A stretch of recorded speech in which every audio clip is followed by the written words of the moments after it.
Hiccups, explained by cats. So, why do we get hiccups? Hiccups happen when a muscle in your body, the diaphragm, suddenly freaks out for no reason.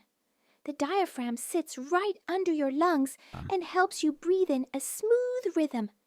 But sometimes it gets irritated.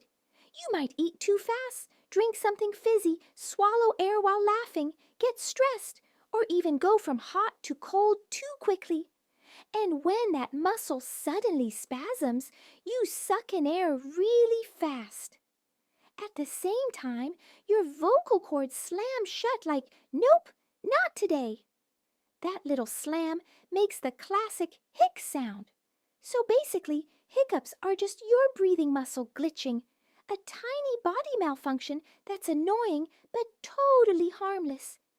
They usually go away on their own, but holding your breath, sipping cold water, or swallowing slowly can sometimes reset the muscle.